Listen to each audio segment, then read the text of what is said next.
The autumn wind cut through the Nebraska grasslands like a scythe through wheat, carrying the bite of an early winter. Evelyn Hart gripped the reins tighter, her knuckles white beneath worn leather gloves. The wagon wheels groaned in protest as they navigated another rut in the barely there trail. In the bed behind her, wrapped in oilcloth and secured with rope, sat a metal strongbox containing her entire future, or what remained of it after her father's death. She'd been driving since dawn, the October sun now hanging low and cold as a tin plate in the sky. Sagebrush Ford lay another day's ride ahead, maybe two if the weather turned.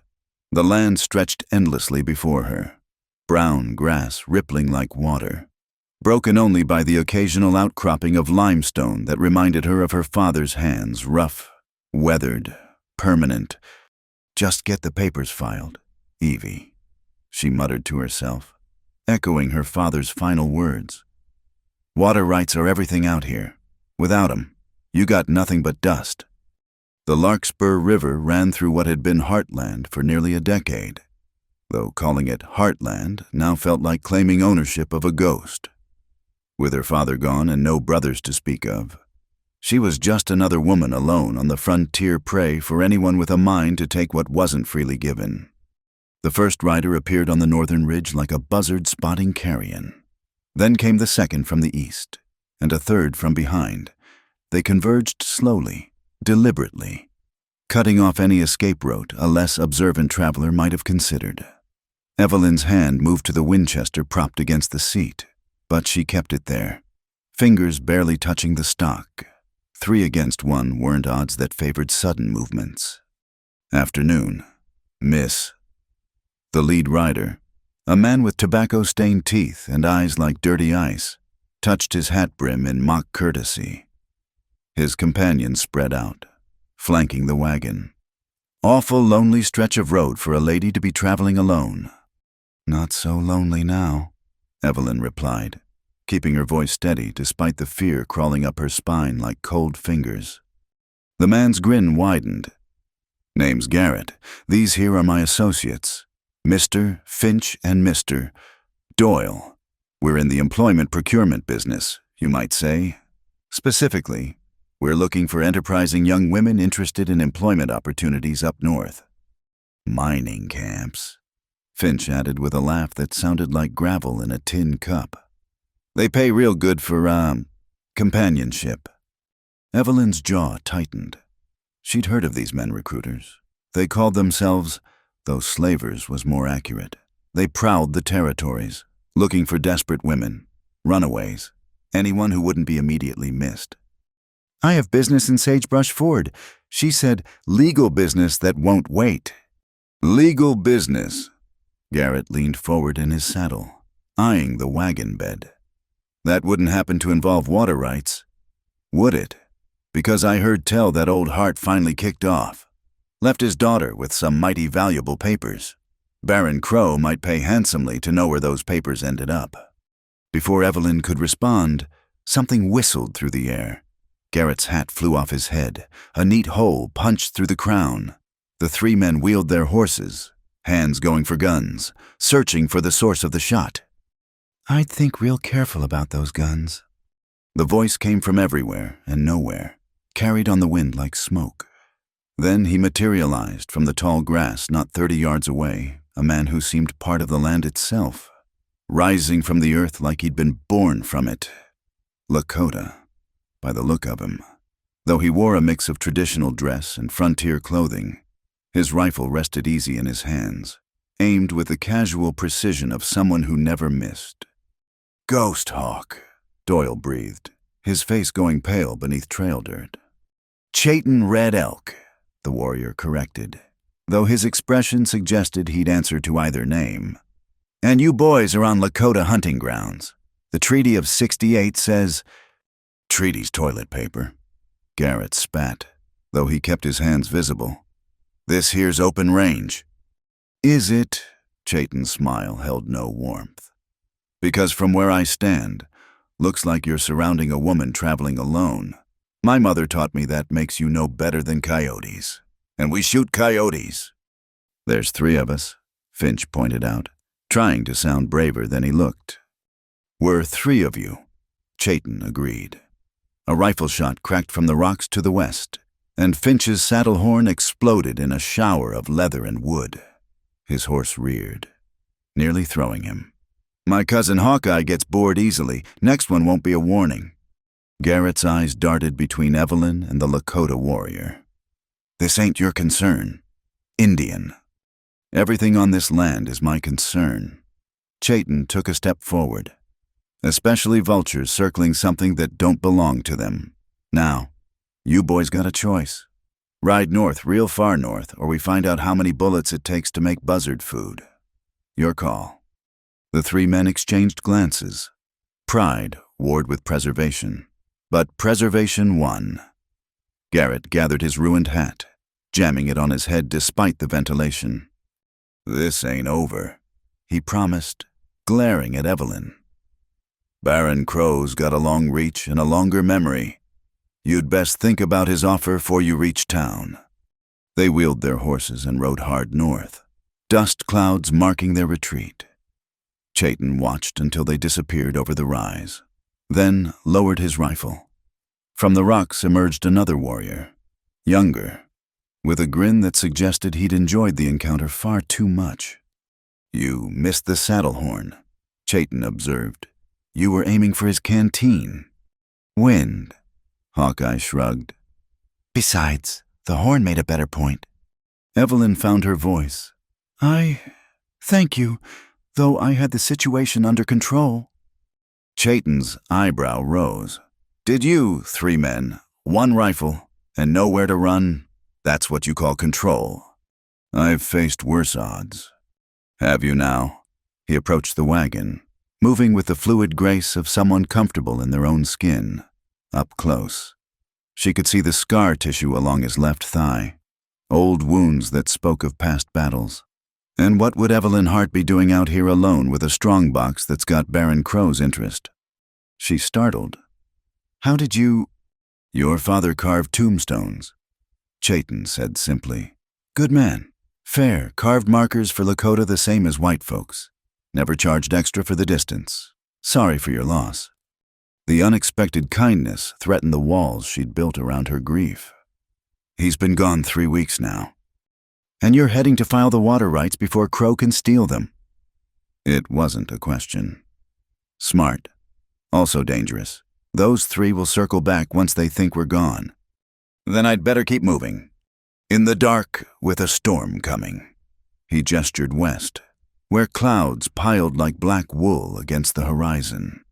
"You won't make 10 miles before it hits." "I can't stop. The filing deadline is 5 days away," Chayton finished. "I know. Crow's been spreading money around, trying to delay the circuit judge. But Judge Monroe's an honest man. He'll be there."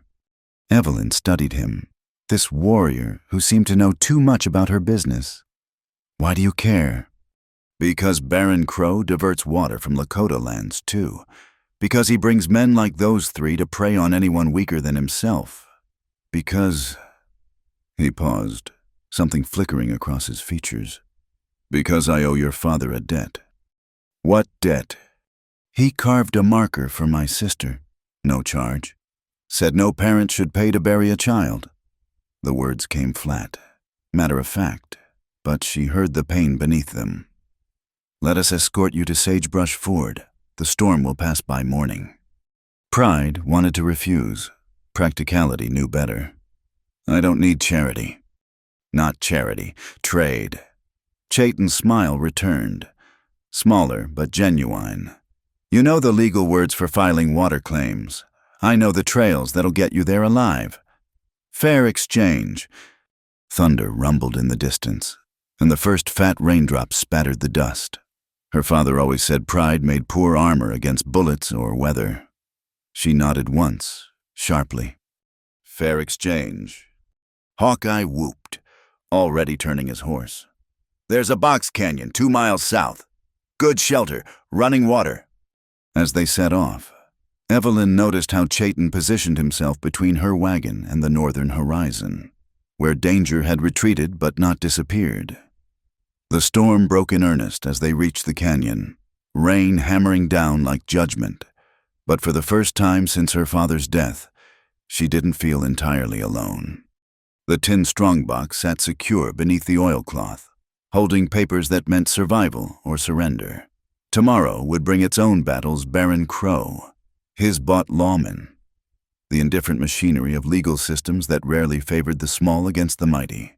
But tonight, she had allies, strange as they seemed.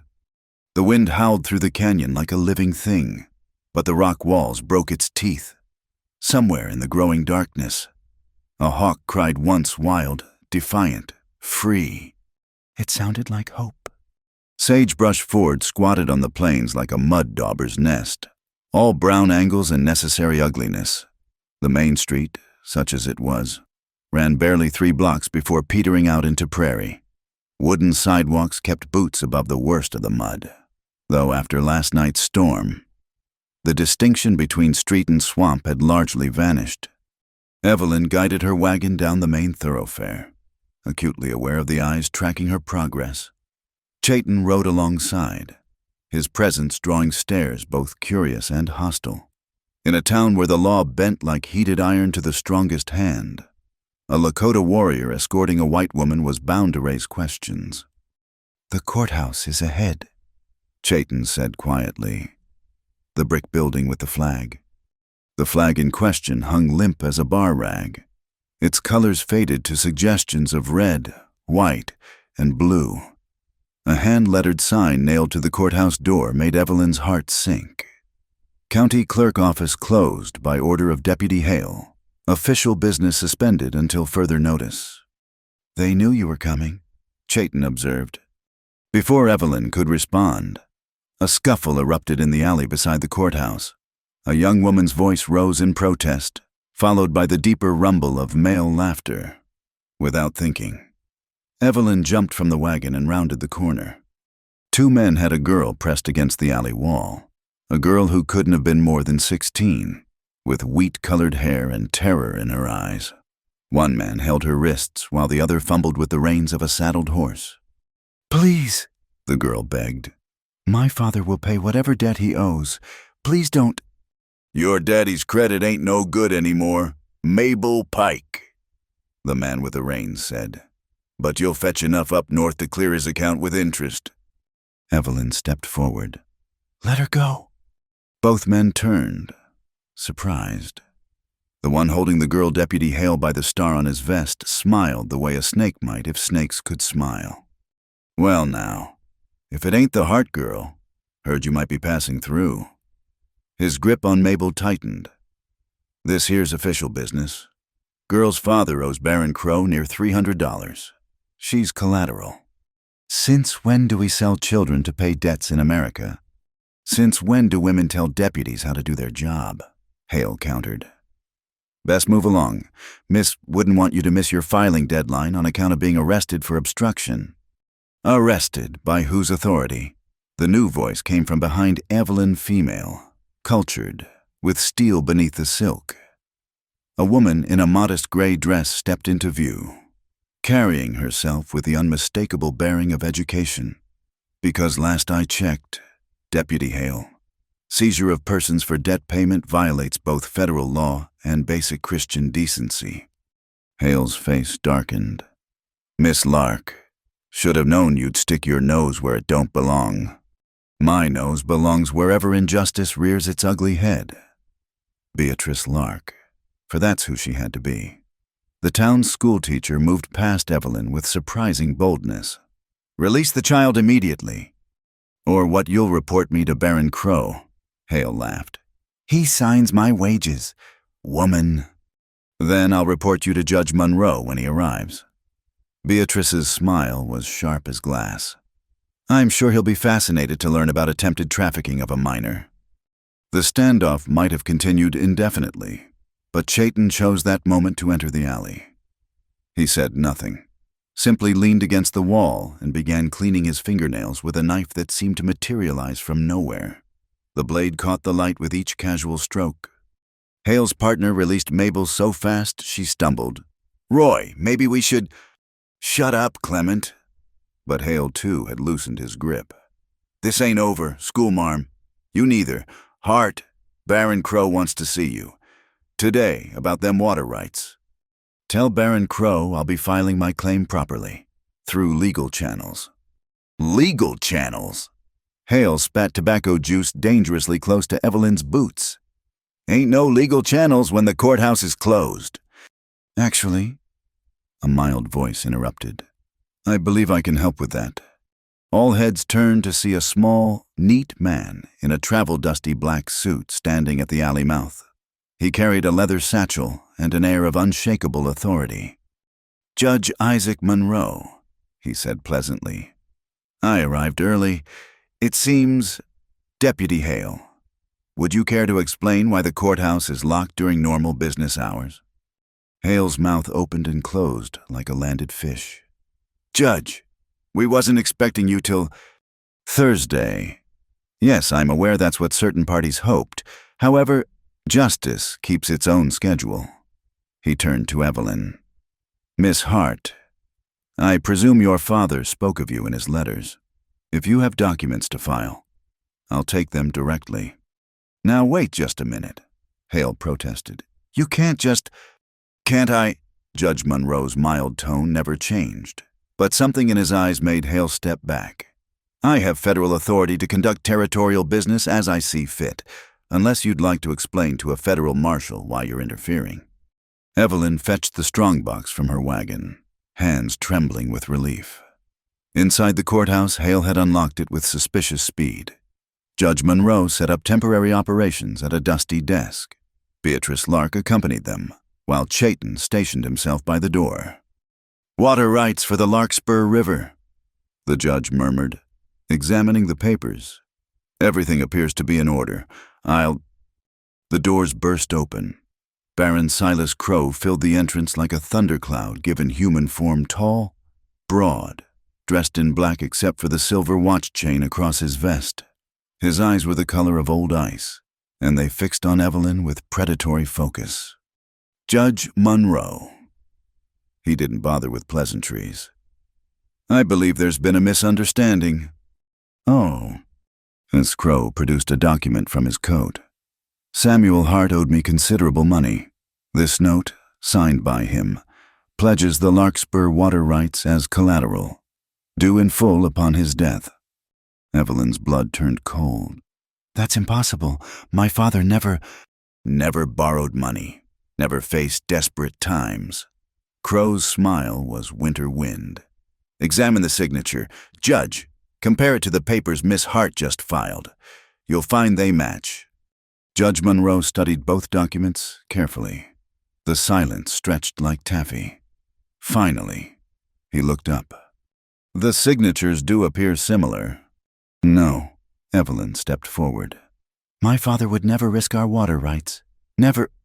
"Grief makes liars of us all." Crow said smoothly, "I'm willing to be generous. Miss Hart, sign the rights over to me, and I'll forgive the debt. You can even stay on as tenant farmer. Otherwise," he shrugged, "the law's the law." "May I see the note?"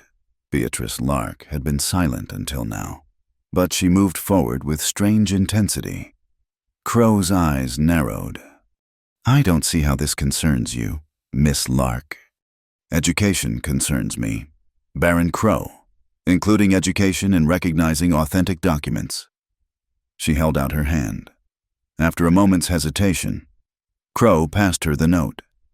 Beatrice examined it under the lamp, then pulled out a small magnifying glass from her bag. The silence grew heavy. Finally, she looked up, and Evelyn caught something in her expression, triumph quickly hidden. "The ink," Beatrice said quietly. "What about it?" Crow's voice held a warning. "This is Bingham's premium blue, sold exclusively at Morrison's General Store." She met Crow's gaze steadily. "They only started carrying it 6 weeks ago. I know because I placed the order for the school." The temperature in the room seemed to drop 10 degrees. "Are you suggesting—" Crow began. "I'm stating a fact. This document is written in ink that wasn't available when Samuel Hart was alive."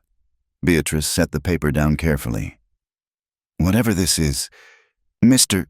Hart didn't sign it. Judge Monroe leaned forward, examining the document anew. Well, that is interesting. Crow's face had gone the color of old bone. You're mistaken. Am I? Beatrice pulled out a receipt from her bag. Morrison's shipping record. Bingham's Premium Blue. Arrived September 2nd. Mr. Hart died August 28th, unless he signed this from beyond the grave. This is preposterous. Crow's control finally cracked.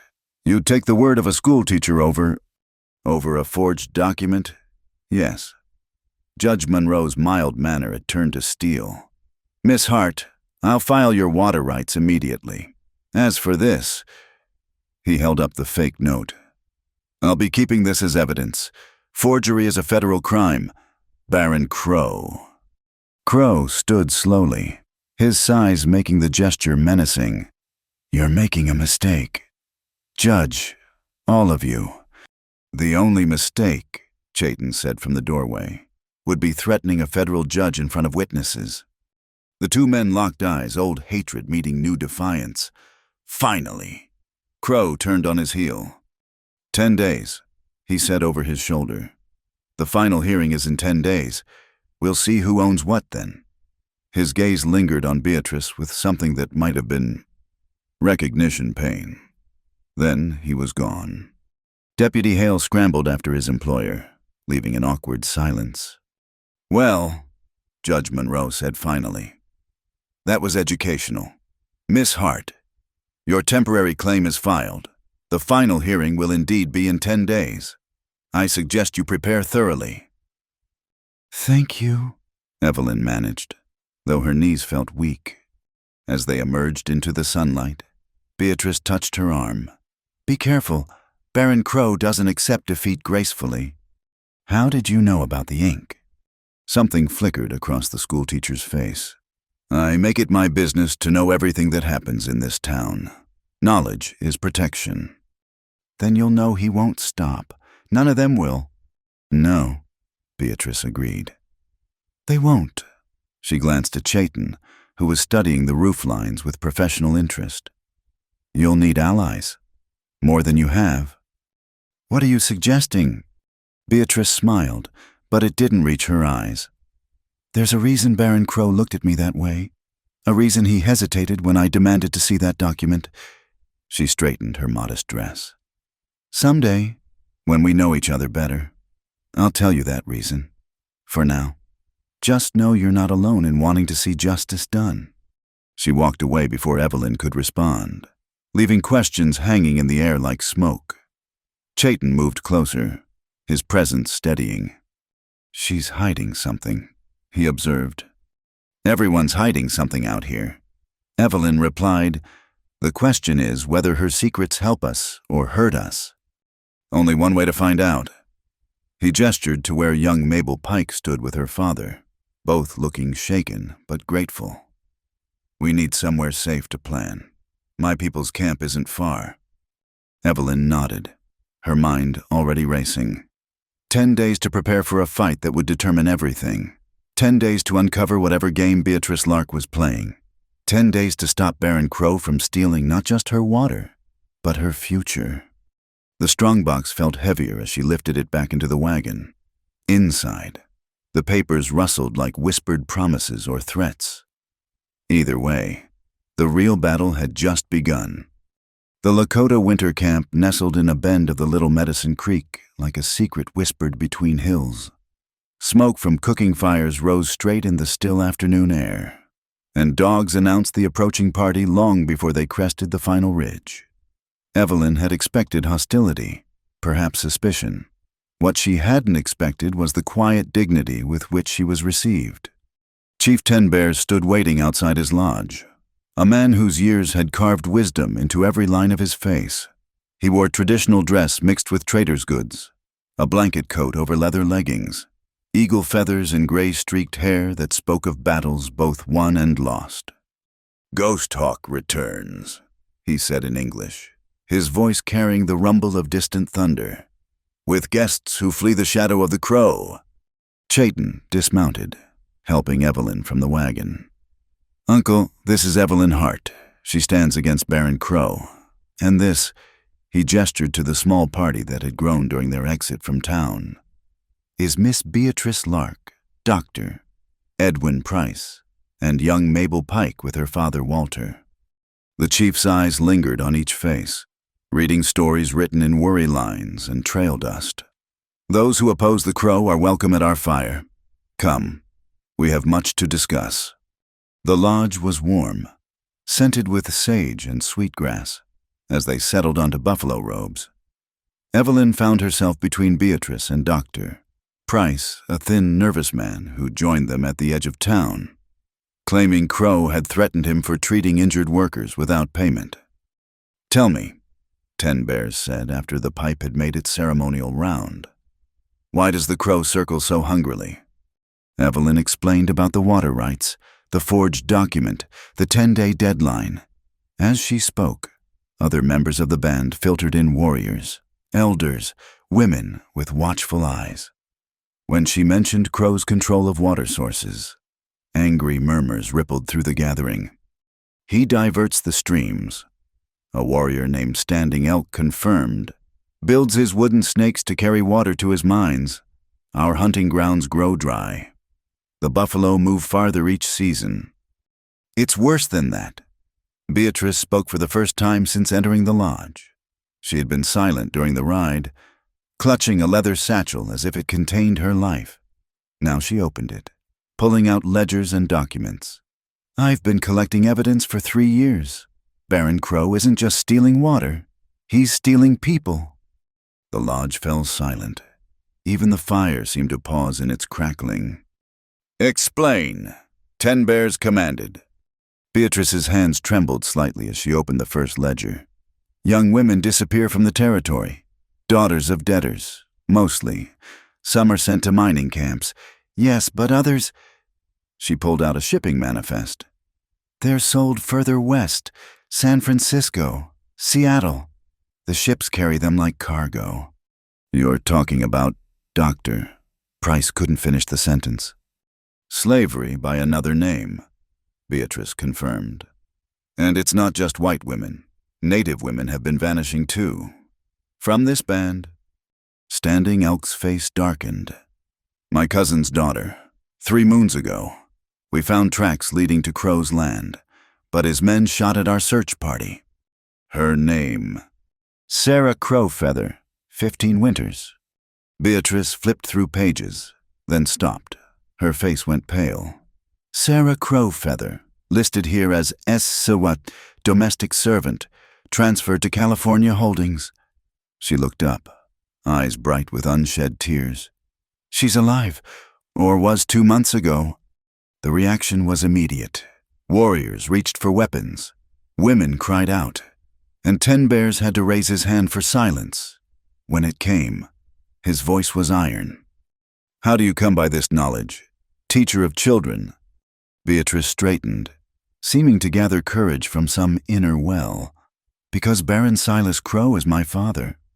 The silence that followed was deafening. Evelyn felt the shock ripple through her. It explained so much, the way Crow had looked at Beatrice, the hesitation before showing her the forged document. You're his daughter, Walter Pike spoke for the first time, his voice cracking. And you're helping us. I'm his bastard, Beatrice corrected, the word sharp as flint.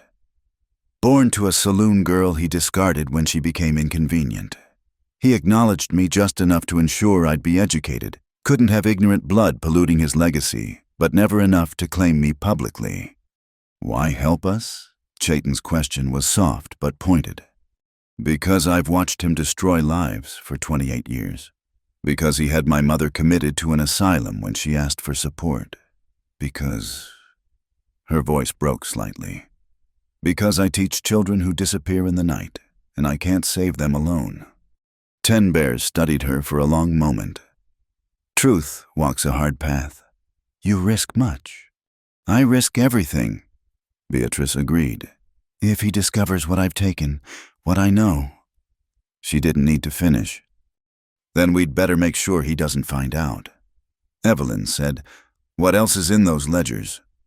For the next hour, Beatrice laid out Crow's empire of corruption, secret accounts, bribed officials, a network of enforcers that stretched from Nebraska to California.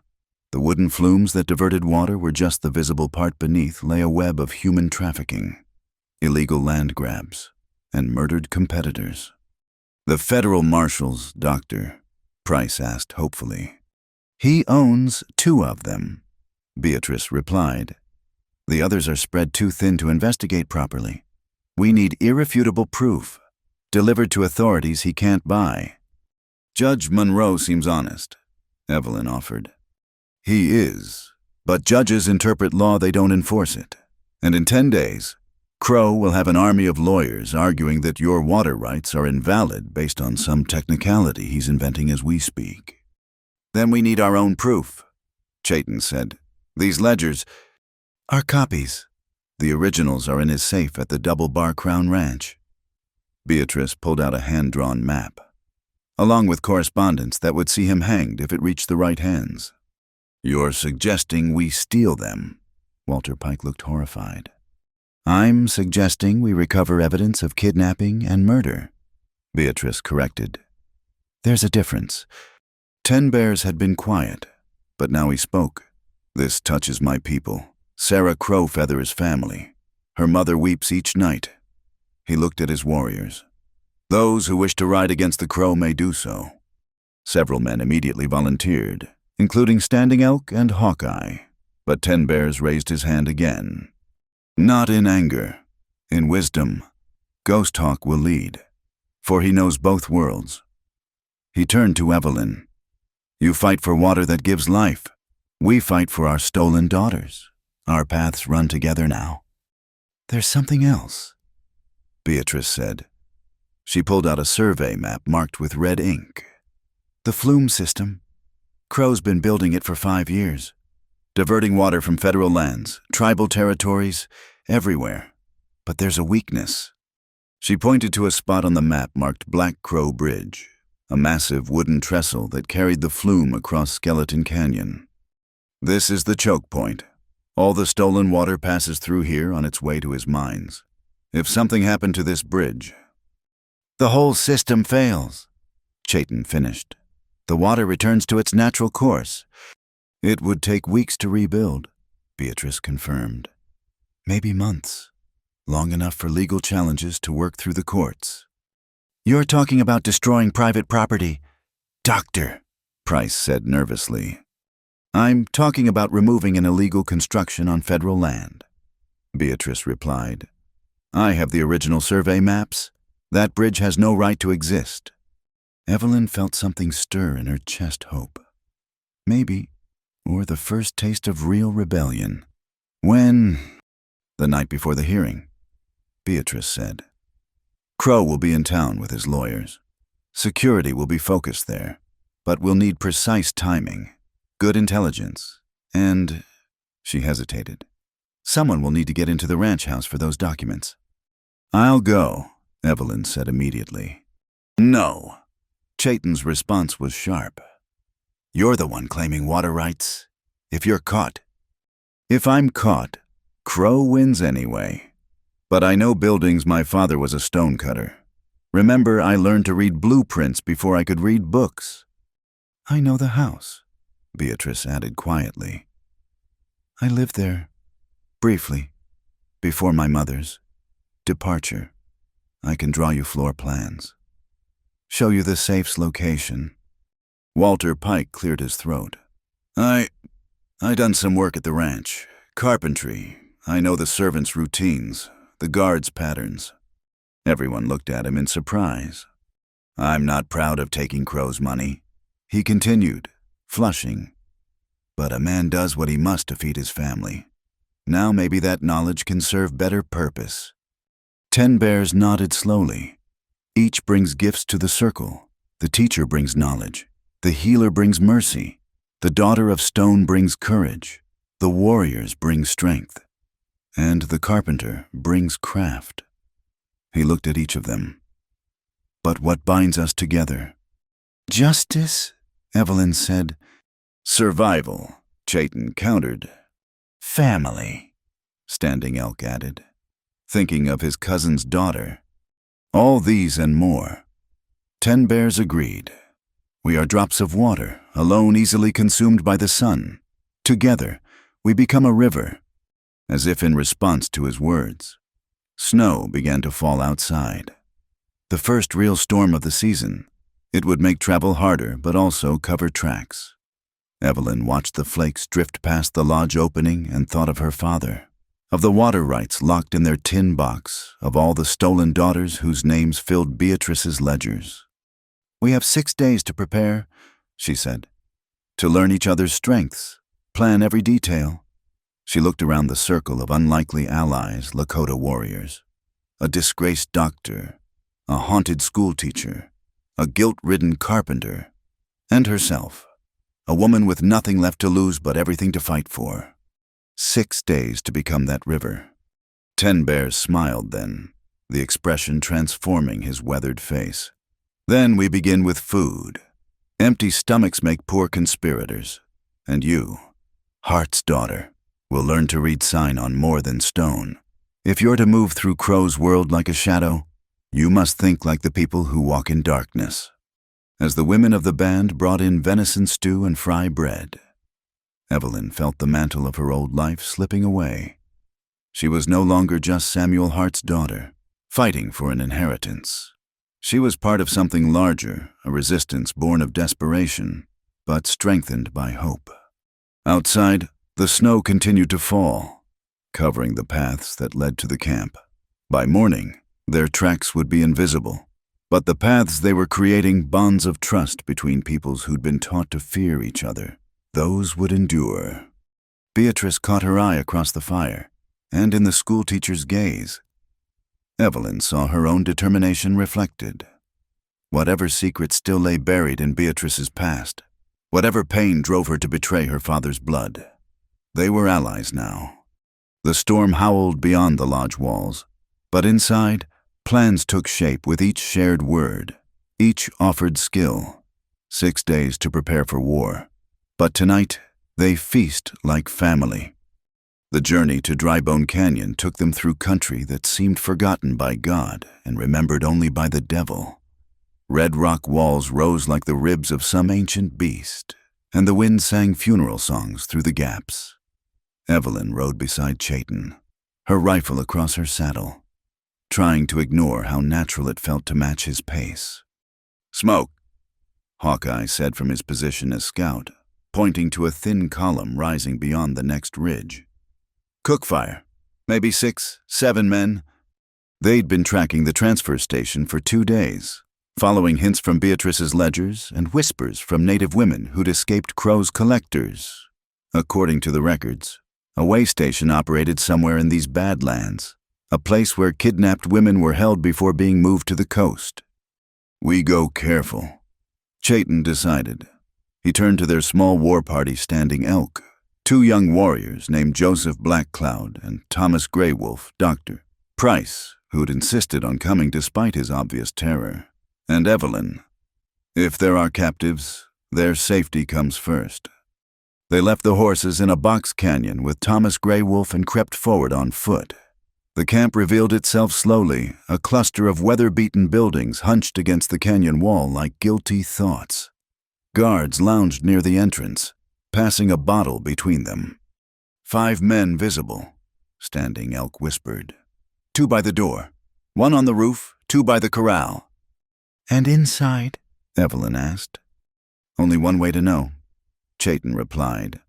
He studied the layout with the eye of someone who'd raided enemy camps before. "The main buildings, see how they've barred the windows from outside? That's where they keep the women." Evelyn's stomach turned. Through gaps in the warped boards, she caught glimpses of movement. How many girls were trapped in there? How many Sarah Crow feathers? Stolen from their families. "I could circle around," Hawkeye offered. "Take the roof guard quiet-like." "No killing unless necessary," Chayton said firmly. "Dead men tell no tales, and we need these men talking." "I have an idea." "Doctor," Price spoke up. surprising everyone. The nervous physician pulled a bottle from his medical bag. Laudanum, enough to drop a horse, if we could get it into their liquor. How? I go in as myself, Price said, gaining confidence. A doctor lost in the canyons, seeking shelter. Offered to share my medicinal whiskey in exchange for a night's rest. Too dangerous, Evelyn protested. If they recognize you. They won't. Men like these avoid doctors unless they're dying. And I'm tired of being afraid. His thin face set with determination. My whole life, I've looked away from evil because it was easier. Not today. Chayton considered, then nodded. We'll be positioned when you go in. If trouble starts, make noise. 20 minutes later, Doctor. Price rode into the camp openly, calling out greetings like a man grateful to find civilization. Evelyn watched from her hiding spot among the rocks, heart hammering as the guards surrounded him. Lost, are you? The biggest guard, wearing a deputy's badge that probably came from a corpse, eyed Price suspiciously. These canyons ain't on the way to nowhere. Doc, I was visiting the Pawnee. Price lied smoothly. Treating an outbreak of fever. Took a wrong turn in that storm 3 days back. Haven't seen a Christian soul since. The mention of fever made the guard step back slightly. You carrying sickness? No, just exhaustion in this. He produced the bottle. Kentucky's finest. Happy to share with fellow travelers who might point me toward civilization. Greed won over suspicion. Soon, Price was by their fire, regaling them with invented stories of medical mishaps while generously pouring drinks. Within an hour, 3 guards were unconscious. The other 2 were swaying, fighting to keep their eyes open. Now, Chayton whispered. They moved like shadows. Standing Elk and Joseph Black Cloud took the drowsy guards down with silent efficiency, binding them with rawhide cords. Evelyn and Chayton approached the main building while Hawkeye covered them from the rocks. The door was secured with a heavy timber bar and 2 padlocks. Chayton produced a pry bar, but Evelyn stopped him. Wait. She examined the hinge's simple pin construction, the metal worn with age. My father taught me this. Using the pry bar carefully, she worked the pins free. The entire door lifted away from the frame. The stench hit them first unwashed bodies. Fear, despair. As their eyes adjusted to the dimness, Evelyn bit back a cry. 7 women huddled in the corners of the single room, chains running from their ankles to iron rings in the floor. Most were native, but 2 appeared to be white settlers. All bore the hollow look of those who'd abandoned hope. Sarah Crow Feather, Chayton called softly in Lakota. A girl near the back raised her head, eyes widening with disbelief. Ghost Hawk.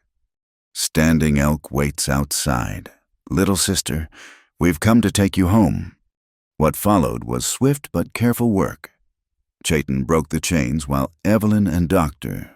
Price checked the women for injuries. All showed signs of mistreatment, bruises, cuts, the kind of damage that came from rough handling and despair. Can they travel? Chayton asked Price. They'll have to, but slowly. That one. He indicated a woman who hadn't moved or spoken.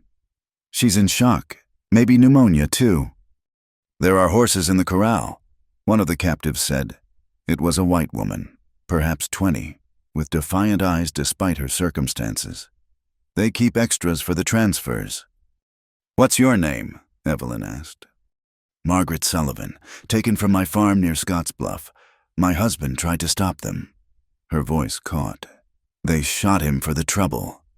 I'm sorry. Don't be sorry. Be angry. Margaret struggled to her feet. I heard them talking. There's another shipment due tomorrow. 5 more girls coming from the mining camps. Then we'd better make sure no one's here to receive them, Chayton said grimly. They worked quickly to evacuate. The unconscious guards were dragged into the building and chained with their own shackles, let them experience what they'd inflicted. Hawkeye found shipping manifests in the station office, lists of human cargo with prices attached like they were cattle. Burn it, Standing Elk asked, torch in hand. No, Evelyn decided. Leave it standing. When the marshals come, and they will come, let them see this place as it is. Let them see what Crow built. They rode out as the sun touched the canyon rim. 9 women added to their party. Sarah Crow. Feather clung to Standing Elk's back, weeping tears of joy and trauma combined. The woman with pneumonia rode with Dr. Price, who fussed over her with desperate concern. This changes things, Chayton said to Evelyn as they navigated the narrow trail. Crow will know we've hit his operation. He'll be expecting us now. Good, Margaret Sullivan said from behind them. She'd insisted on riding alone despite her weakened state. Let him know we're coming. Let him lose sleep wondering when and where. They made camp that night in a hidden valley 10 bears had told them about, one with a hot spring that would help the women recover. As doctor, Price tended wounds and Evelyn helped distribute food. She noticed Chayton standing apart, staring into the darkness. What troubles you? She asked, joining him. I know 3 of those women, he said quietly, from different bands. One is married to a man I fought beside against the Crow tribe 2 summers ago. He turned to her, and in the moonlight she saw pain etched deep. How many others are out there? How many have we failed to find? We saved 7 tonight. That matters. Does it for every station we find? How many operate in shadows? He picked up a stone, threw it into the darkness. Sometimes I think we're trying to empty an ocean with our hands. Evelyn thought of her father, of his patient work carving names into stone. My father used to say that every name on a headstone was a story that deserved remembering. Maybe we can't save everyone, but every woman we free is a story that continues instead of ending. Your father was wise. He was patient. There's a difference. She hesitated, then asked what she'd wondered for days. Your sister, what happened to her? Chayton was quiet so long she thought he wouldn't answer. Finally, she married a soldier, against our family's wishes, but she loved him. When he was transferred to Fort Robinson, she went with him. 2 months later, she was dead. The official report said accident. The truth, he picked up another stone. The truth was she tried to leave him after he hurt her 1 too many times. His friends caught her on the road. I'm sorry. I hunted them for a year, found 2. The 3rd Sergeant Mulligan disappeared into Crow's operation. They say he runs security now at the Black Mesa mine. His smile was sharp as winter ice. Another reason to see this through. A cry from the camp drew their attention. The woman with pneumonia was struggling to breathe. Doctor! Price worked frantically, but his supplies were limited. She needs proper medicine. He called hospital care. The nearest hospital is in Cheyenne. Standing Elk said, 2 days' ride. She won't make it. There's a clinic in Sagebrush Ford. Beatrice had materialized from the darkness, having ridden hard from town with fresh intelligence. Dr. Hamilton, he's no friend to Crow. It's still a day's ride, Price protested, and taking her to town is her only chance. Beatrice finished. She looked exhausted, trail dust turning her usually neat appearance wild. There's more. Crow's called in reinforcements, hired guns from Denver. The town's crawling with them. How many? 20, maybe 30. And Judge Monroe's had an accident. His horse spooked, threw him, broken ribs, concussion. He'll live. But the hearing, will be delayed. Evelyn finished, heart sinking. Actually, no. Beatrice's smile held grim satisfaction. Monroe sent for a replacement before he lost consciousness. Judge Patricia Thornway from Fort Collins. She'll arrive in 3 days. A woman judge, Walter Pike, had joined them, Mabel asleep against his shoulder. One of the first in the territory, and utterly incorruptible. Crow tried to bribe her once. She had him thrown out of her courtroom. Beatrice pulled papers from her saddlebags. I also managed to copy more records, including architectural plans for the flume system. She spread them on a flat rock, using moonlight to illuminate the drawings. The wooden aqueduct stretched for miles, an engineering marvel built on stolen water and broken promises. Here, she pointed. Black Crow Bridge, but also here, and here, smaller trestles, but vital. If we could damage all three, the entire system collapses. Chayton mused. But we don't have enough people to hit 3 targets. We do now. Margaret Sullivan had approached silently. Behind her stood the other rescued women who could walk. You think we'll let you fight alone after what you've done? You're traumatized. Doctor, Price protested. You need rest. We need justice. Margaret cut him off. Rest can wait. Evelyn looked at their growing band of allies, warriors, and settlers. Men and women bound by shared purpose. Then we divide our forces. 3 teams, 3 targets, 1 night. 4 teams, Beatrice corrected. Someone still needs to get those documents from Crow's safe. I'll go alone. Evelyn said, No. Chayton's response was immediate. We work in pairs, always. He's right, Beatrice agreed. I'll go with you.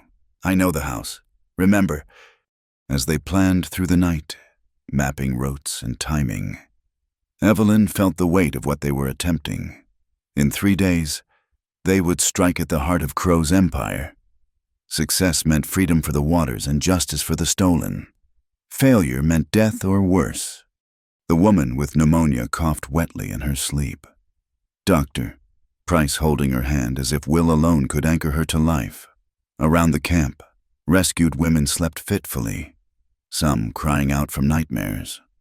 Tomorrow they'd move again, carrying the wounded toward uncertain sanctuary.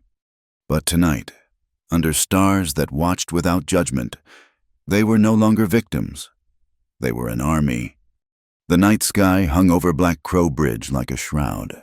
Stars hidden behind clouds that promised snow, but delivered only bitter wind. Evelyn pressed herself against the cold timber of the flume support structure, feeling the constant vibration of stolen water rushing overhead. Somewhere in the darkness, Chayton and Hawkeye were positioning themselves to cover her ascent.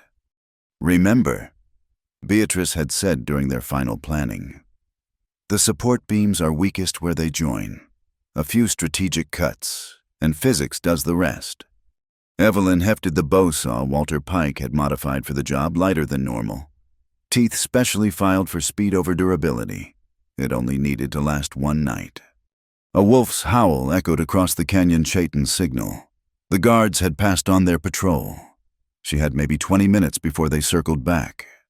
The climb was treacherous. Ice had formed on the ladder rungs, and the wind tried to pry her fingers loose with every gust. 50 feet up, she reached the maintenance platform and immediately saw the problem. The joints weren't just wood-iron brackets reinforced the crucial connections. Damn, she breathed, then remembered her father's lessons. Stone and metal obeyed similar rules. Find the stress points, apply pressure correctly, and even the strongest materials would yield. She started sawing, picking spots where the wood bore the most weight. The first beam parted with a groan that made her heart stop. But the structure held. The second cut went faster, her arms finding rhythm despite the burning cold. A gunshot cracked through the night. Evelyn froze, saw halfway through the third beam. Below, lanterns bloomed like deadly flowers as guards converged on the base of the trestle. But they were shooting at shadows Chayton and Hawkeye, drawing fire away from her position. Got to move, she muttered, attacking the wood with renewed urgency. The saw blade heated from friction, actually steaming in the cold air. Another shot, closer this time. Someone had spotted her silhouette against the sky. The beam parted just as a bullet splintered wood inches from her head. The entire trestle shuddered, a sound like God clearing his throat. She needed one more cut the keystone beam that would bring it all down. There on the platform, more guns joined the fight. Evelyn abandoned stealth for speed, sawing frantically as bullets whined past, the blade stuck halfway through, binding in the compressed wood. "Come on," she pleaded, yanking it free. The trestle groaned again, louder. Timbers began to twist, bolts shrieking as they bent. A hand grabbed the platform edge. A guard, climbing faster than she'd thought possible. His face appeared, teeth bared in effort. Evelyn kicked, her boot catching him square in the forehead. He fell with a scream that Dopplered into the darkness. The saw bit through the final inches just as the trestle began its death dance. The platform tilted, throwing Evelyn against the railing. Below, guards scattered as support beams snapped like gunshots. "Jump!" Chayton's voice carried over the chaos. "Now!" Evelyn looked down at the racing water 40 feet below, black as ink in the starlight. The trestle lurched again, timbers shrieking. No choice. She jumped. The impact drove all breath from her lungs. Cold beyond description. Water that felt solid as stone. The current grabbed her immediately, spinning her through darkness. Her lungs screamed for air, but she couldn't tell which way was up. Then hands had her, pulling her toward shore. Chayton, chest deep in the freezing flow, dragged her onto a sandbar. Behind them, Black Crow Bridge collapsed in earnest. Tons of timber crashing into the canyon. The flume above twisted, split, and finally burst, releasing its captive waters in a roar that shook the earth. "Can you ride?" Chayton asked, already pulling her toward the hidden horses. Evelyn nodded, though her teeth chattered too hard for speech. He threw his coat around her shoulders, a gesture that would have meant more if she could feel anything below her neck. They rode hard through the night, wet clothes freezing solid in the wind. By the time they reached the rendezvous point, Evelyn could barely stay in the saddle. But she was alive, and behind them, the Larkspur River ran free for the first time in years. The others were already there. Standing Elk's team had destroyed the Skeleton Creek trestle. Though not without cost, Joseph Blackcloud nursed a bullet wound in his shoulder. Margaret Sullivan's group had succeeded at Pine Ridge Crossing, using stolen dynamite to spectacular effect. "The ranch?" Evelyn asked through chattering teeth. Beatrice emerged from the shadows, soot-stained but triumphant. "Your timing was perfect. When the alarms went up about the flumes, Crow took most of his men to investigate." She held up a leather portfolio. "I got everything, including some papers he probably wishes he'd burned years ago." Guards. Walter Pike proved quite resourceful with a bottle of chloroform. Beatrice said, "Who knew carpentry skills translated to sneaking?" "Doctor." Price appeared with blankets and hot coffee laced with whiskey. "You need to get warm. Now. Hypothermia is—" "I know what it is." Evelyn cut him off, gratefully accepting the coffee. "Any word from the other teams?" "All successful." Ten Bears said, "The chief had stayed with the main camp, coordinating communications. The wooden snakes are broken. Water returns to the earth where it belongs." "Crow," Chayton asked. "Raging through town like a wounded buffalo," Beatrice reported. "Deputy Hale's trying to organize search parties, but half the hired guns quit when they heard about Judge Thornway coming. They know her reputation." "Speaking of which," Beatrice opened the portfolio, revealing documents that made even Ten Bears draw in a sharp breath. Contracts for human trafficking, signed by Crow, witnessed by territorial officials, bank records showing bribes, and this, she held up a daguerreotype. Crow with Marshall Blackwood, money clearly changing hands. "That's enough to hang him," Walter Pike said quietly. "If we can get it to Judge Thornway safely," Evelyn pointed out. "He'll do anything to stop us now." "Then we'd better prepare for war," Chayton said grimly. Dawn was breaking as they returned to the hidden valley, painting the rocks in shades of rose and gold. The rescued women had made the camp their own, setting up defensive positions with surprising efficiency. Margaret Sullivan had organized them into watches, armed with weapons taken from the transfer station. "Any trouble?" Evelyn asked. "Scout riders," Margaret reported. Tested our perimeter twice. We discouraged them. The woman with pneumonia had survived the night.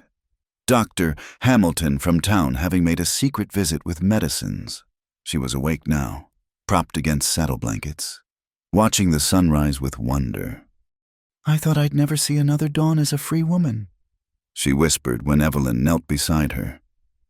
"Thank you." "What's your name?" "Elizabeth Crow Dog. They took me from the reservation school. Said I was too pretty to waste on education." Her laugh was bitter. "Joke's on them. I memorized every face, every name I heard. When I testify." "You'll testify.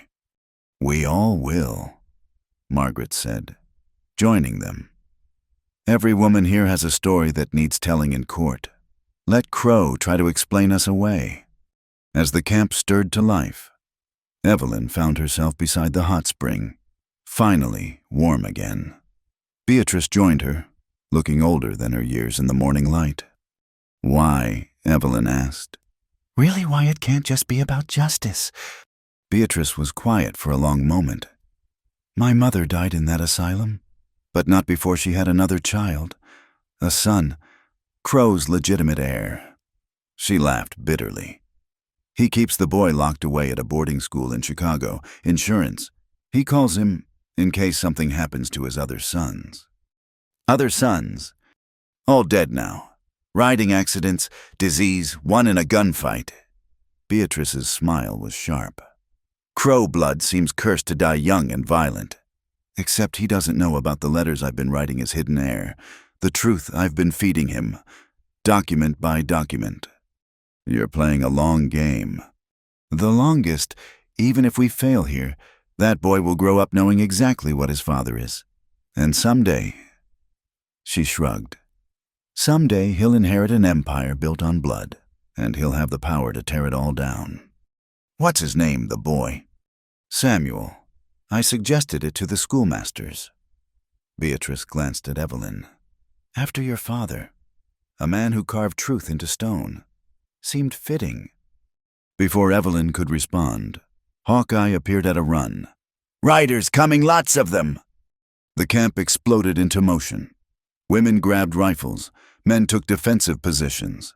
But as the dust cloud resolved into individual riders, Evelyn saw it wasn't Crow's forces.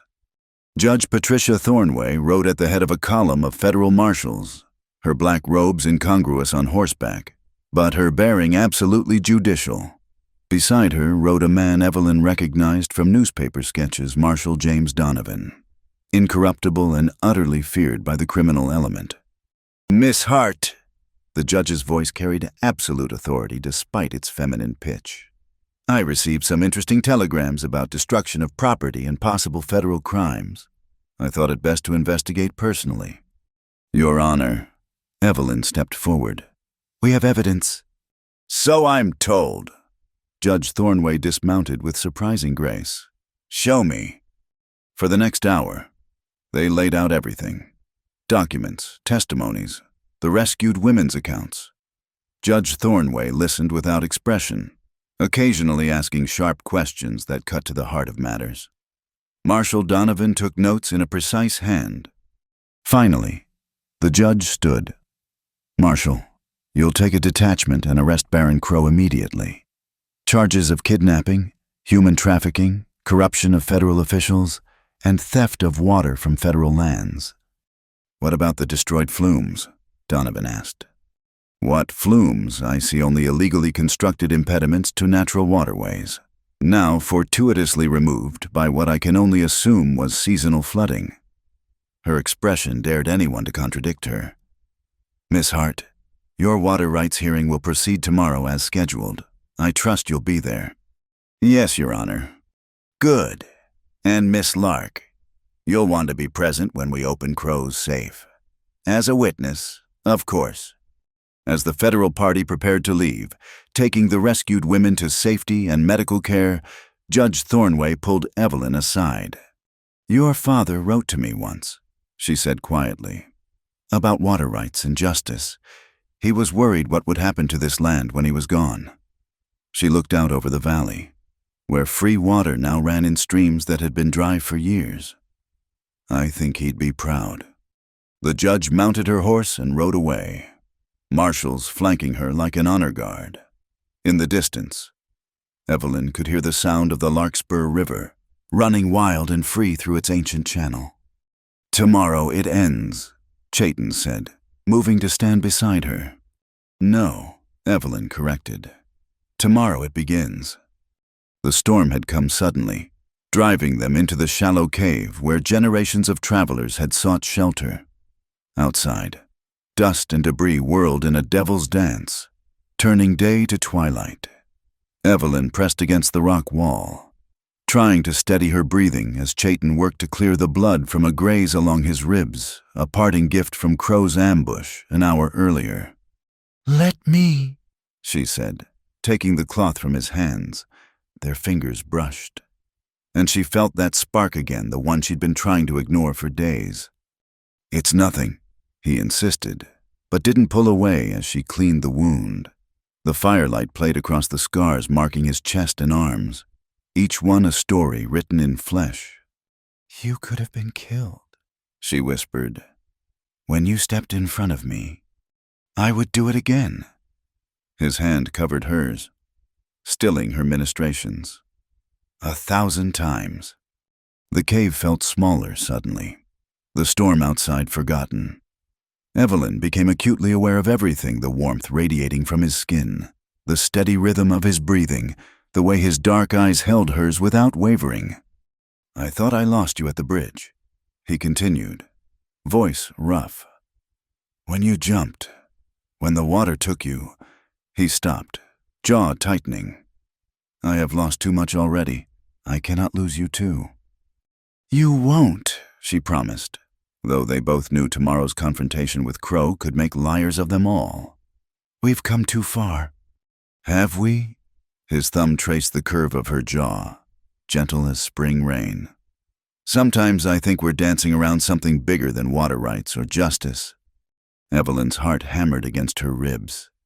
"Chayton." "I know what they say, what both our peoples would say." His other hand framed her face, holding her like something precious. "But here, now, with only the storm as witness." She kissed him. It was answer enough. Time seemed to slow, the world shrinking to just this, the press of lips, the tangle of hands in hair, the desperate need to be closer after dancing along death's edge. When they finally broke apart, both breathing hard, Evelyn felt wild, reckless, alive in ways she'd forgotten possible. "I need to know," she said against his mouth. "Before tomorrow, before whatever comes, I need to know what this is." His response was to kiss her again, deeper this time, pouring everything unspoken into the contact. When his lips found her throat, she gasped, fingers digging into his shoulders. He pulled back just enough to meet her eyes. "You are mine," he said simply. "If you'll have me. My heart knew it the moment you refused to back down from those raiders. Everything since has only made it clearer." "Tell me I'm yours."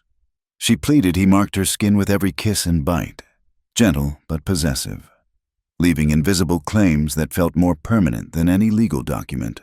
Each touch was a promise, each caress a vow spoken in the old language of desire and belonging. "Mithawa," he breathed against her shoulder. "Mine, as I am yours. Today, tomorrow, for all the tomorrows that follow." The storm raged outside, but in their shelter of stone and firelight, they created their own world. Clothes became impediments, shed with careful haste. Evelyn had known passion before, but nothing like this meeting of equals, this fierce tenderness that acknowledged tomorrow's dangers while defying them. They moved together with the rhythm of the storm, of heartbeats synced to an ancient dance. His hands mapped her body like territory he intended to defend, while she traced the scars that told his history, kissing each one as if she could heal old wounds with present joy. When release claimed them, Evelyn bit down on his shoulder to muffle her cry, leaving her own mark, one he'd wear with pride beneath his shirt tomorrow. They held each other afterward, skin cooling but heart still racing. listening to the storm begin to pass. "No regrets?" he asked, pressing kisses to her hair. "None," she answered firmly. "Whatever tomorrow brings, we have this." He reached for something near his discarded clothing, a small leather pouch. From it, he drew a necklace of carved elk teeth and turquoise beads, old and beautiful. "This was my mother's," he said, fastening it around her neck. "She told me to give it only to the woman who held my spirit in her hands." His fingers lingered on the beads. "Wear it tomorrow. Let everyone see you go into battle carrying my heart." Evelyn touched the necklace, tears threatening. "And what do I give you?" "You already have." He kissed her again, slow and deep. "You gave me a reason to believe in tomorrow." They dressed reluctantly as the storm cleared, both knowing the others would worry if they didn't return soon. But first, Evelyn pulled a small leather journal from her saddlebag, one she'd carried since her father's death. "Here," she said, tearing out a page and quickly writing, "A promise, in writing, like the legal documents we've been fighting over."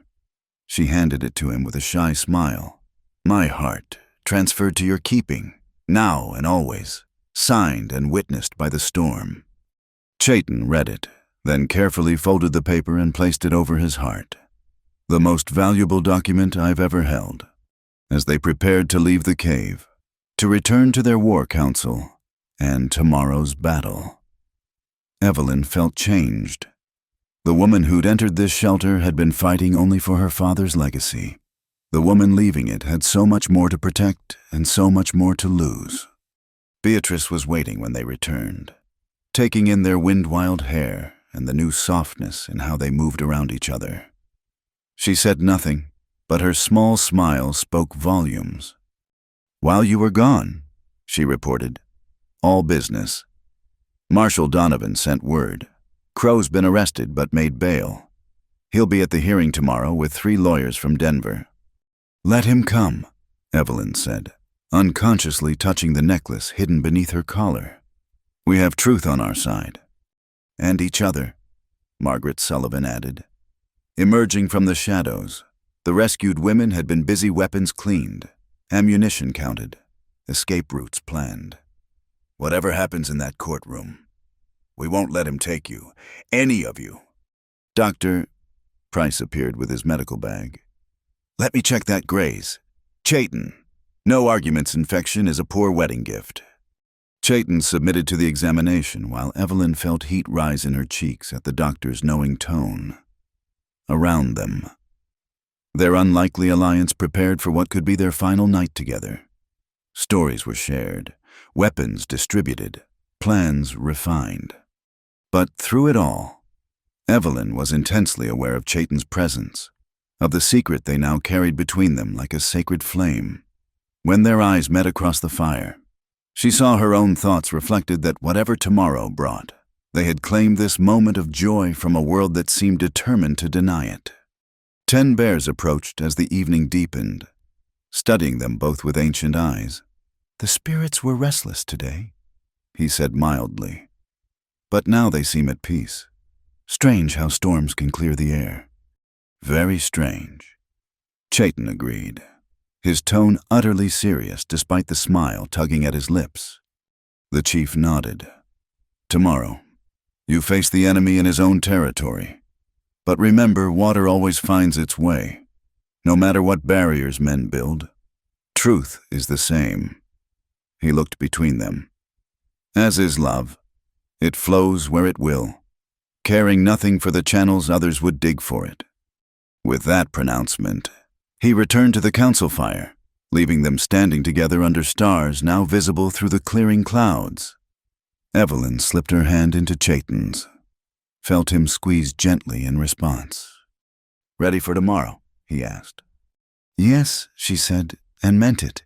She had her father's documents, Beatrice's evidence, the testimony of brave women, and the support of federal law.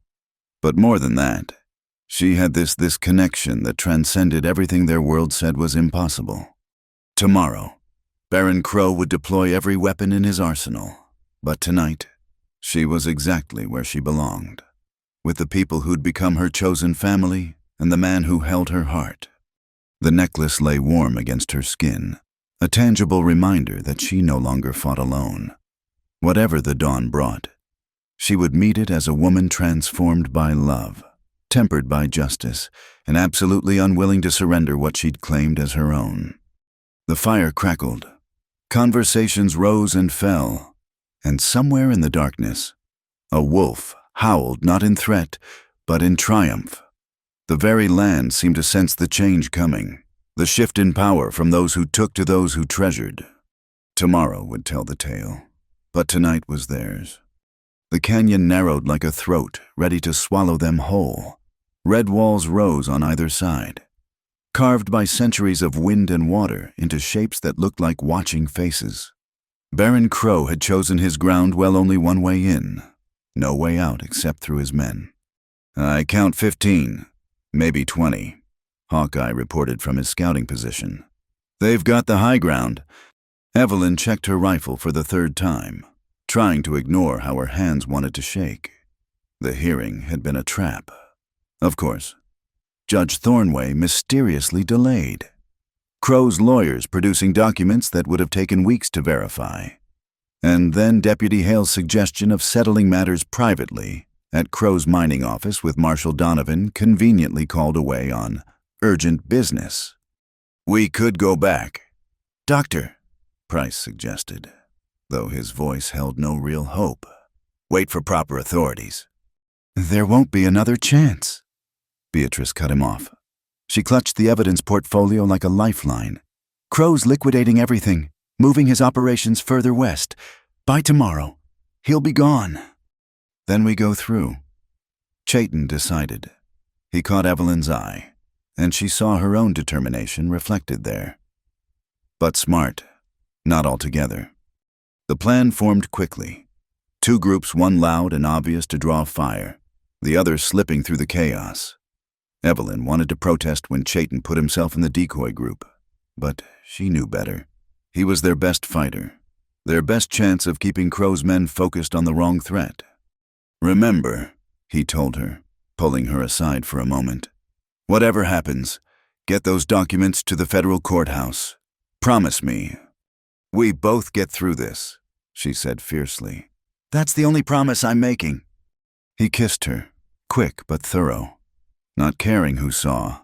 Stubborn woman. "Reckless warrior?" she shot back, then forced herself to turn away before her resolve weakened. The attack came as they entered the narrowest part of the canyon.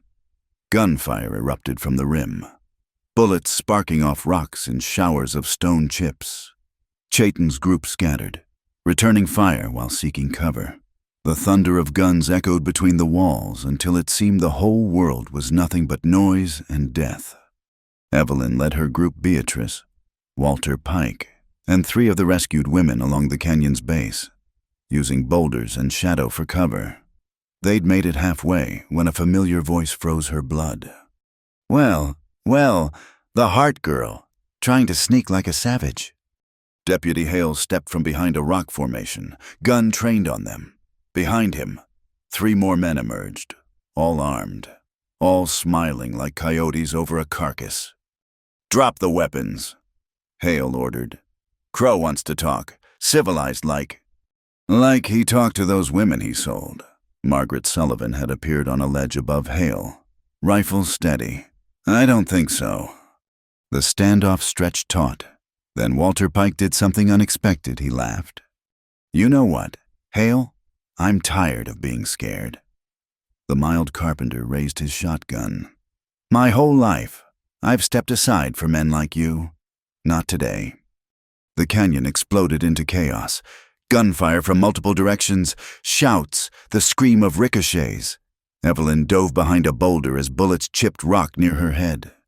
Through the melee, she saw Beatrice running for the mine entrance, still clutching the portfolio.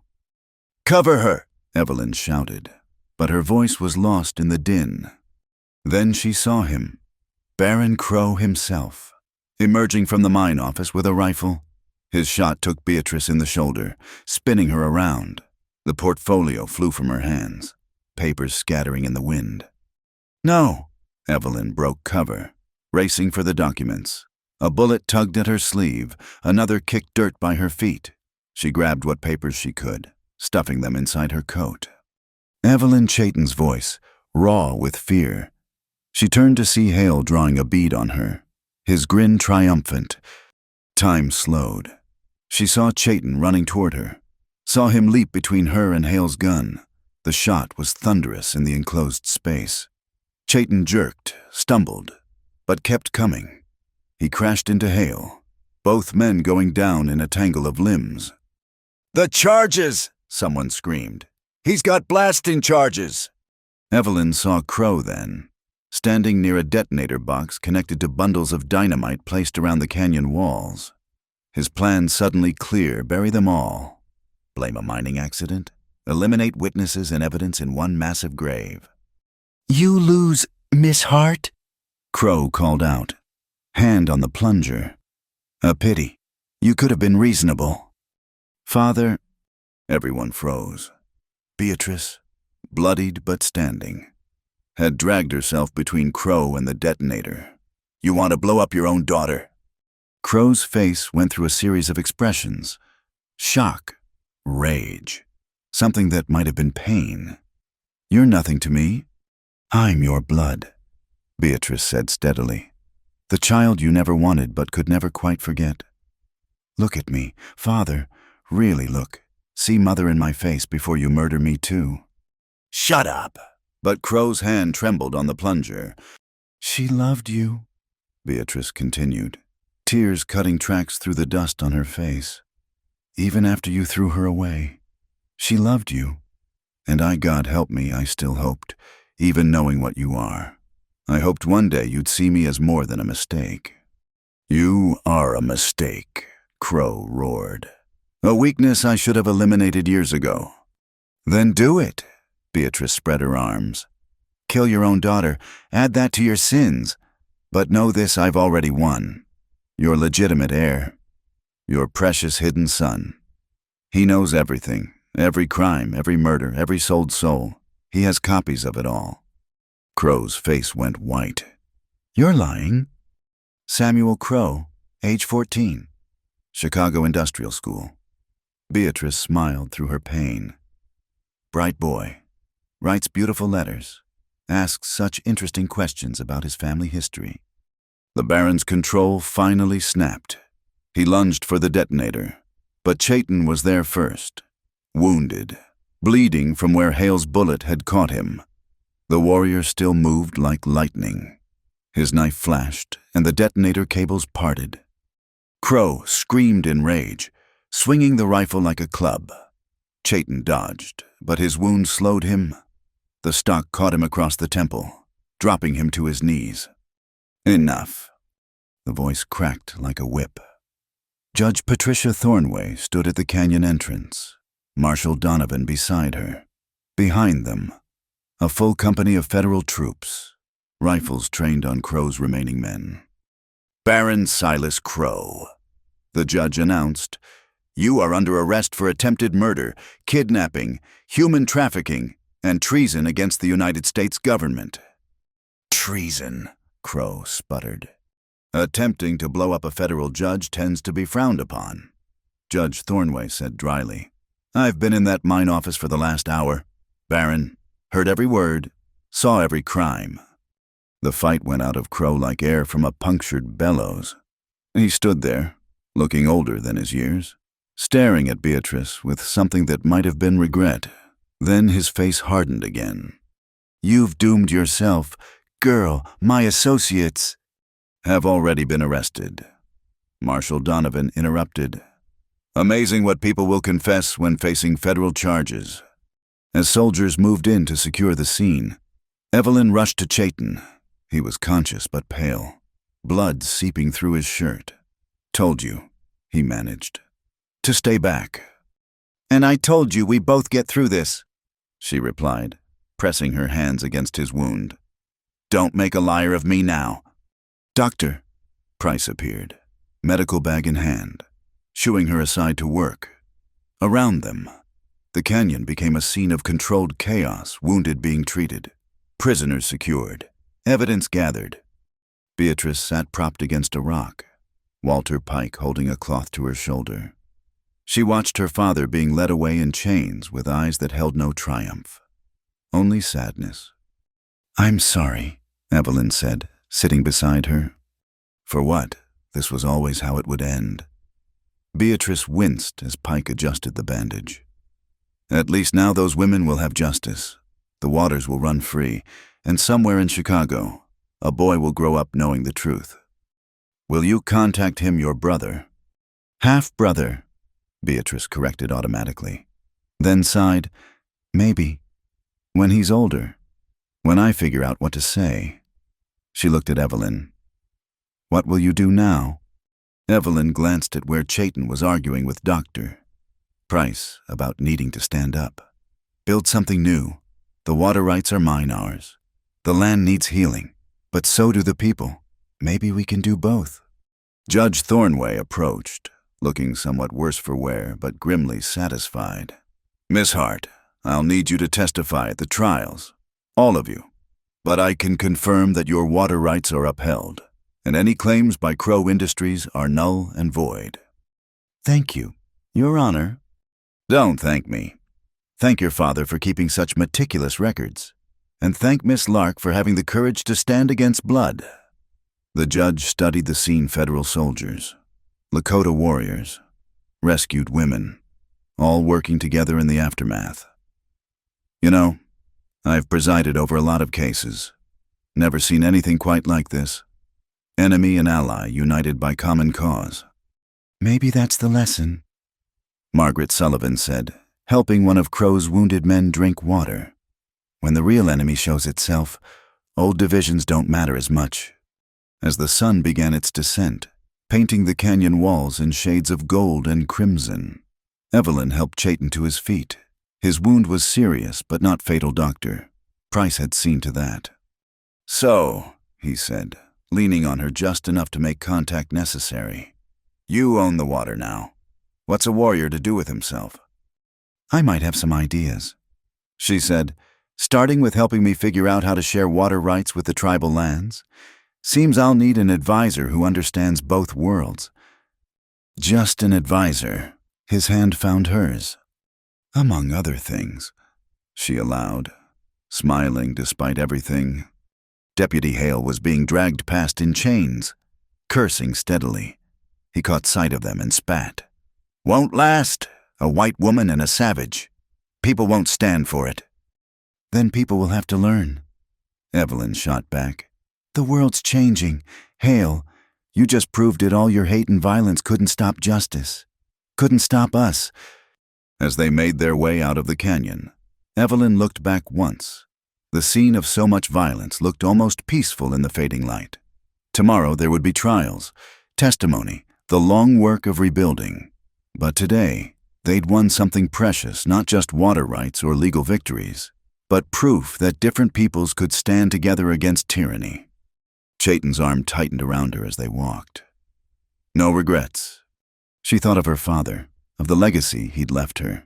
Not just papers in a strongbox, but the chance to build something better. None at all. Behind them, the Larkspur River sang its ancient song, flowing free through lands that had forgotten its music.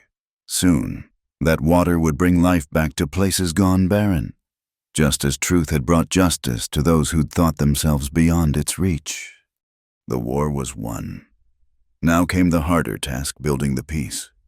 The spring sun warmed the freshly painted walls of the Prairie Lark Community Hall, its rays catching the water droplets from the irrigation channels that now crisscrossed the valley. Evelyn stood on the porch, watching children splash in the creek Lakota and white settler youngsters playing together under the watchful eyes of their mothers. 6 months had passed since Baron Crow's arrest, and the landscape had transformed in ways both visible and profound. "The last of the paperwork," Beatrice said, joining her with a leather folder.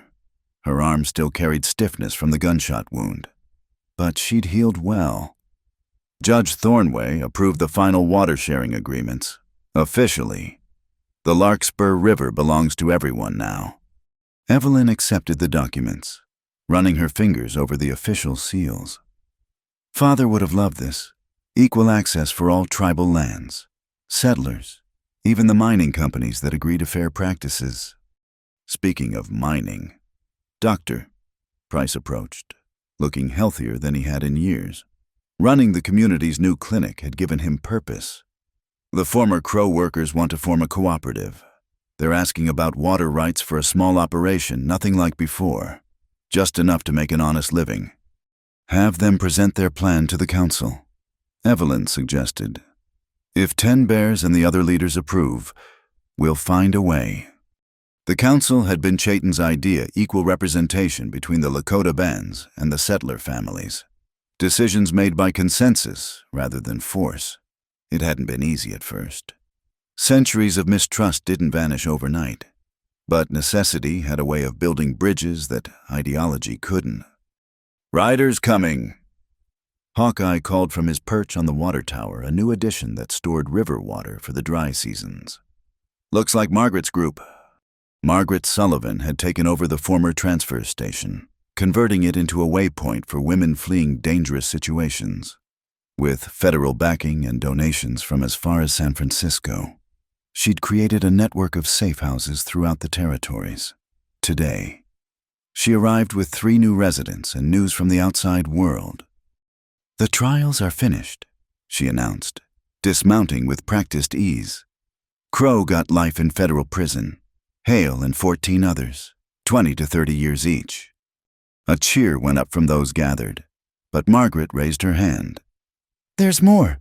That boy in Chicago, Samuel Crow, he's asked to visit. Wants to see where his father's crimes happened and how folks are rebuilding." Beatrice went very still. "He wants to come here. Apparently, he's been following the newspaper accounts. Says he wants to understand his heritage, all of it." Margaret's expression softened. "He specifically asked to meet his half-sister." Evelyn placed a gentle hand on Beatrice's shoulder. "You don't have to decide now." "No,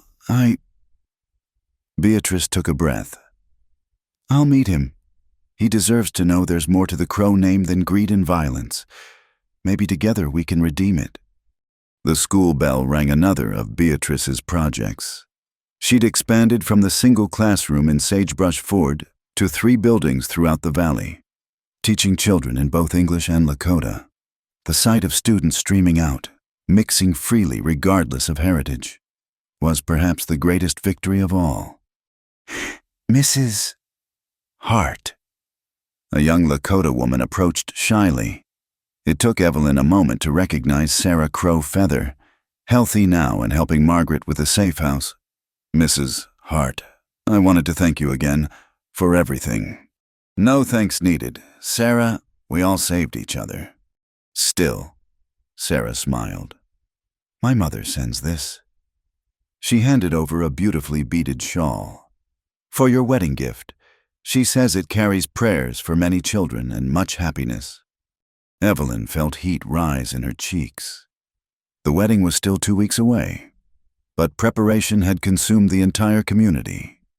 A ceremony that would blend traditions, Judge Thornway presiding for legal purposes, 10 Bears blessing the union in Lakota custom, and half the territory invited to celebrate. "Where is your future husband, anyway?" Beatrice asked with a knowing smile. "Surveying the new canal route with Standing Elk," Evelyn replied.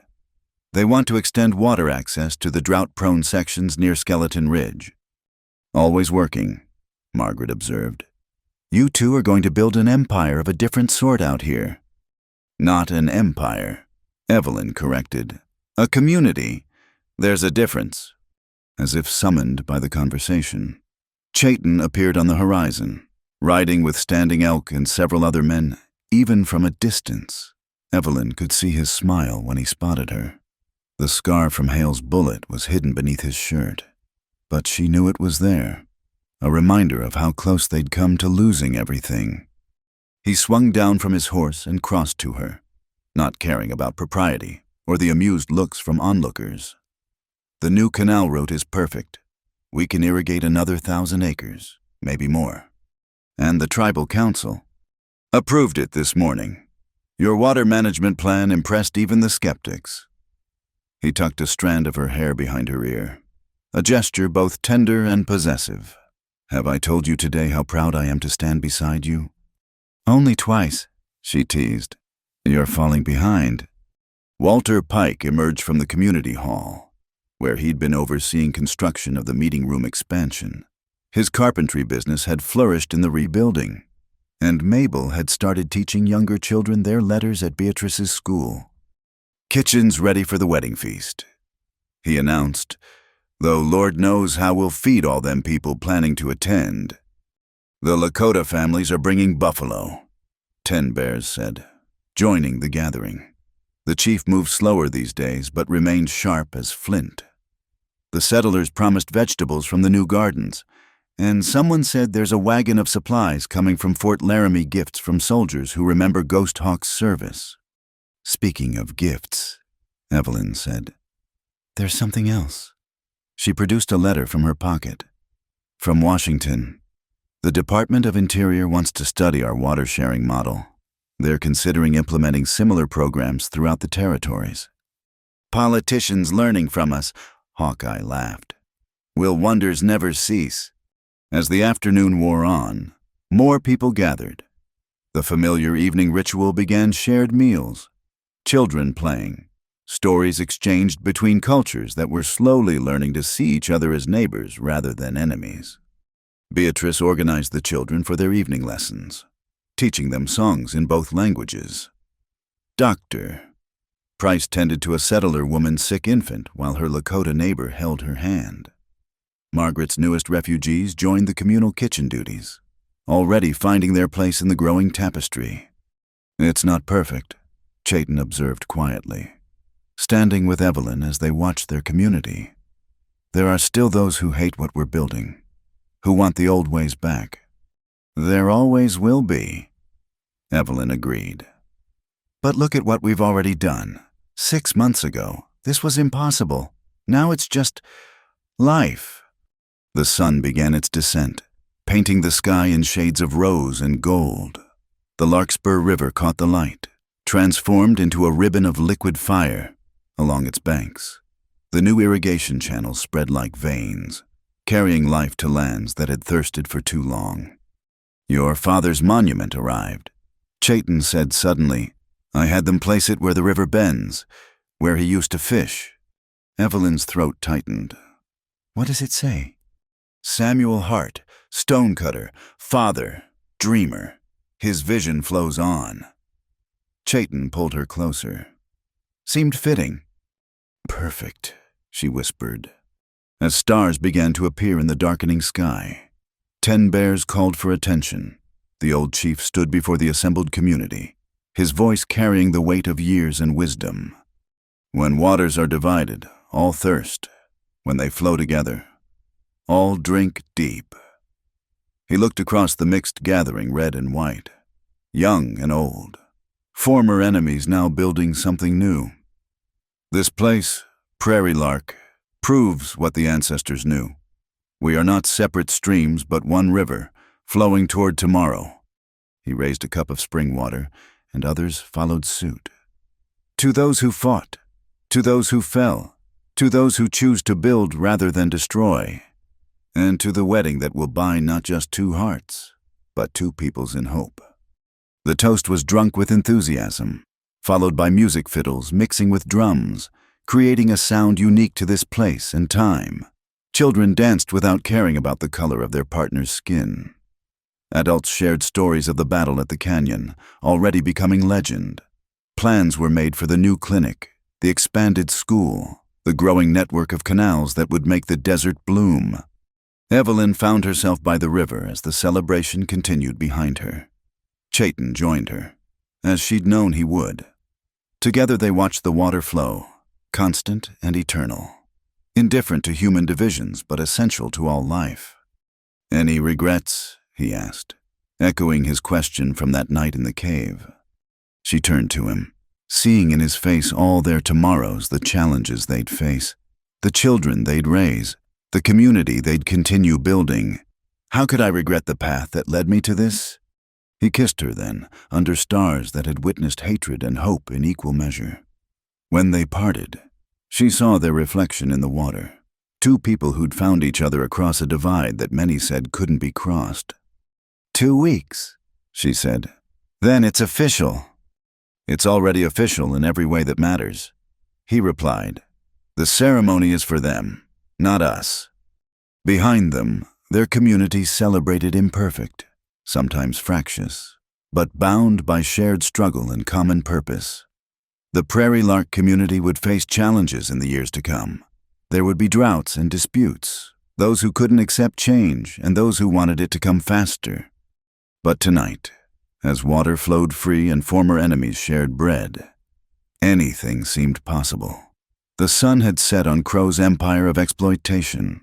In its place rose something harder to build but impossible to destroy, a community founded on justice, sustained by hope and nourished by waters that belonged to all.